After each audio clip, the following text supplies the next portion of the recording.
My name is Sara. I'm an associate professor at the University of Antwerp in Belgium, and I am the director of the Centre d'Expertise en Gestion Minière. That's a research center based at the Université Catholique de Bukavu in the city of Bukavu in eastern DR Congo. CEGEMI is a research center that gathers about 40 researchers covering different domains. The CEGEMI research over the previous years has always privileged a very empirical research based on field research and long-term engagement with mining communities in different parts of South Kivu. My name is Bossissi Nkuba.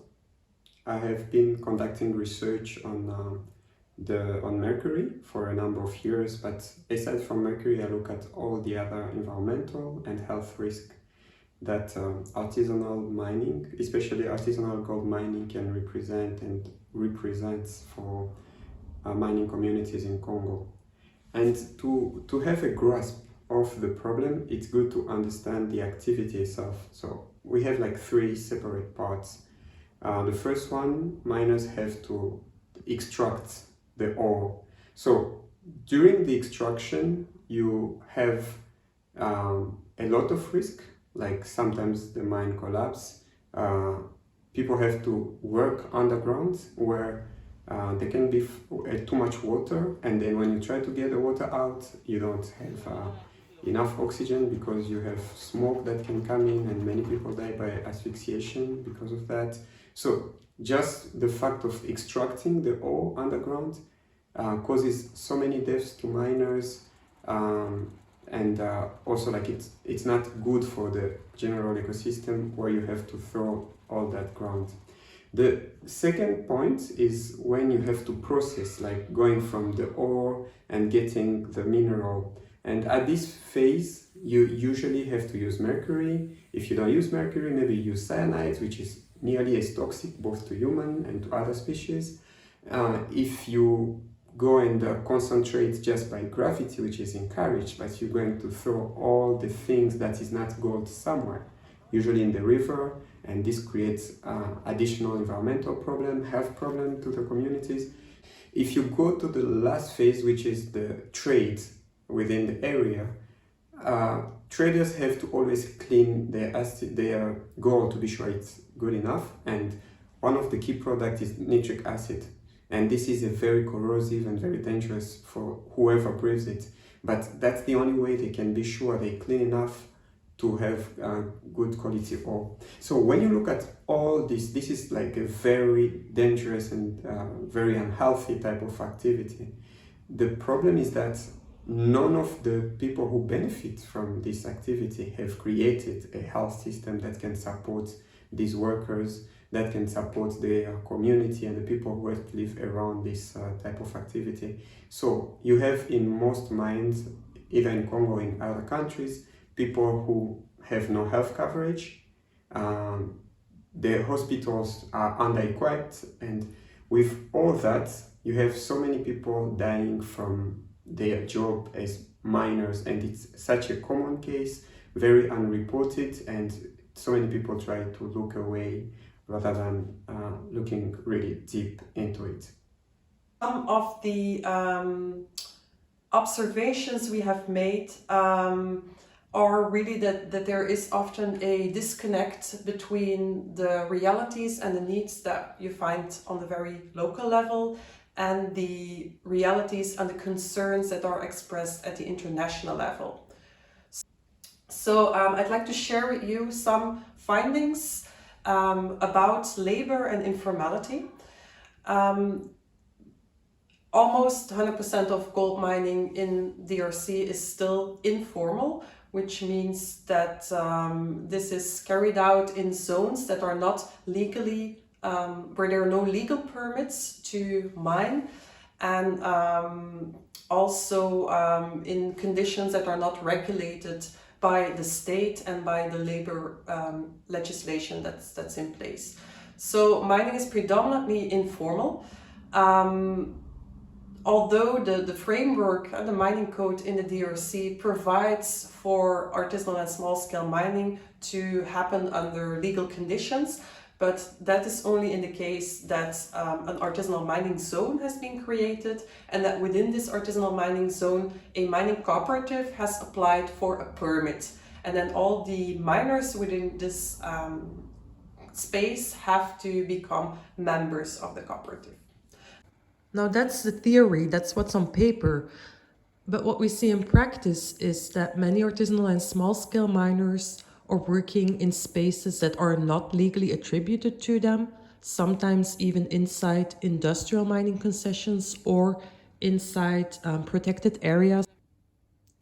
The problem is that much of the territory in DR Congo is already so carved up, mainly with industrial mining concessions, that there are just not many spaces left for artisanal miners to legally carry out their activities. And then the legal requirement to group into cooperatives, which was declared in 2011, is also experienced by the miners as an imposition. Some of the cooperatives are considered to be extractive institutions demanding contributions from the miners rather than providing them with technical or material support. So this informal system is actually beneficial to certain actors. The more powerful actors benefit from the fact that there is this flexible labor force available, that they do not have to adhere to labor regulation and environmental regulation. So if we extrapolate this to the global level, we can actually say that the informality of artisanal and small-scale gold mining is very useful to the global gold production system. And this is also what we argued in a book last year. Another problem is that is the state control. So in many of these mining sites, you do find services, governmental services. For instance, the CEGEMI, which is a service that has to assist small-scale miners. But the problem there is that they're often under-equipped. They don't have the financial means, they don't have the material means, they don't have the human resources to be able to properly carry out their tasks. One of the solutions that have been considered, especially when you look at the mercury problem, nearly 10 years ago, the Minamata Convention have been signed by a number of countries. The whole idea is to reduce the risk from mercury. But of course, while trying to reduce, you look at other factors like formalization of the sector, health, and many other factors. And these have been done in very many countries, but it's not so easy to put in place because one of the key elements is to bring technologies that can allow miners to produce without polluting so much.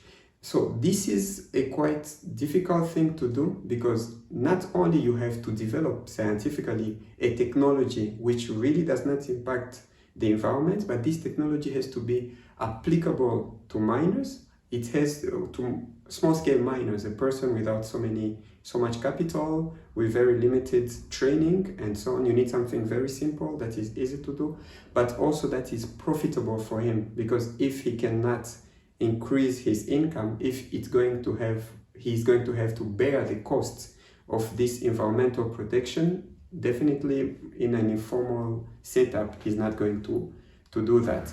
So combining these three parameters for finding a technical solution is something that has nearly been failing worldwide. So we need to come with solutions that go beyond the technicity, where we involve a bit more. And one of the things is, who are the downstream actors who benefit from this technology? How much of their percentage of profit can be injected towards making it safe? Because just thinking on bringing cleaner technologies and suddenly it will solve the problem, this is something that has not yet been successful. Another issue is the heterogeneity in the labor force, and that's something really, really important to take into account in formalization policies. When we talk about formalization, we often talk about miners as if they were a homogeneous group of workers, and that's not at all the case. So what we are seeing is that people do very different tasks. People are involved in the extraction, for instance, going underground, but other people are working as transporters. A lot of women working in stone washing and stone picking. People are doing manual grinding. So there are so many different tasks, and some of these tasks are actually better remunerated than others. Some people are carrying out very specialized tasks, such as the construction of the wooden supports inside the tunnels. So these are specialists who are generally better remunerated and according to different remuneration systems. And so this differentiation in the workforce also shows in the working conditions.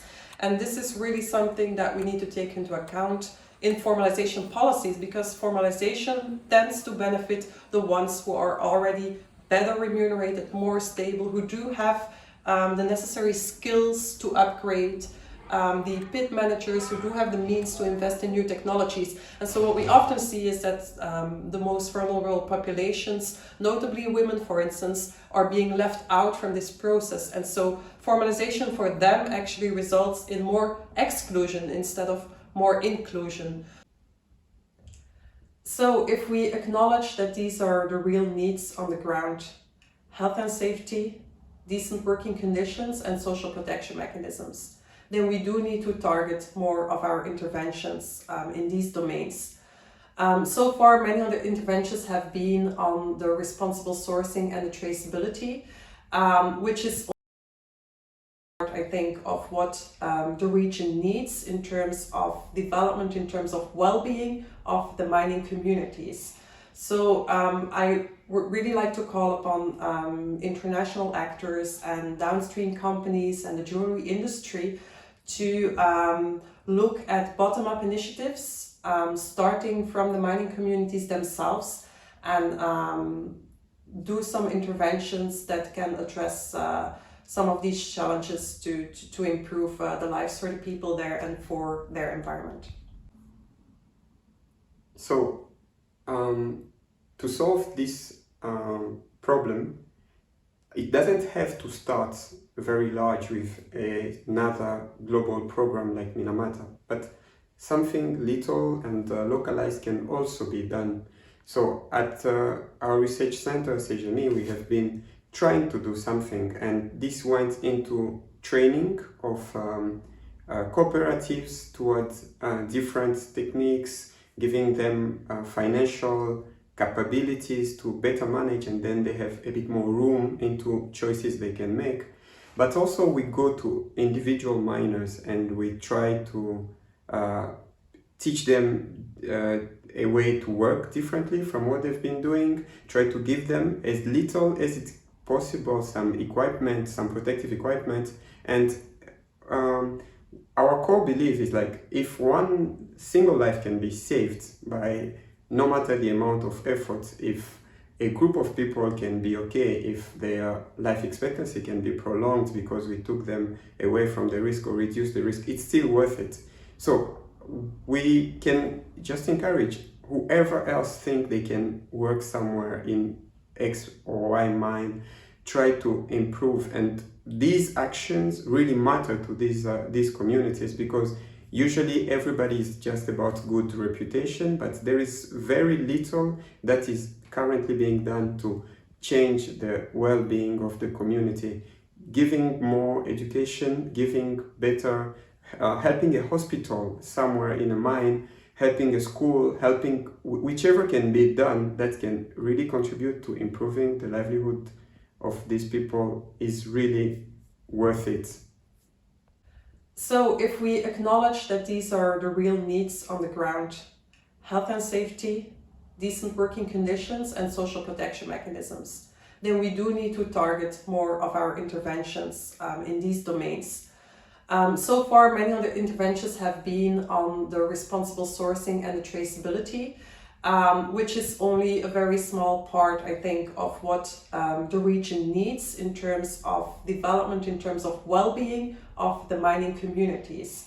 So I would really like to call upon international actors and downstream companies and the jewelry industry to look at bottom-up initiatives, starting from the mining communities themselves, and do some interventions that can address some of these challenges to improve the lives for the people there and for their environment.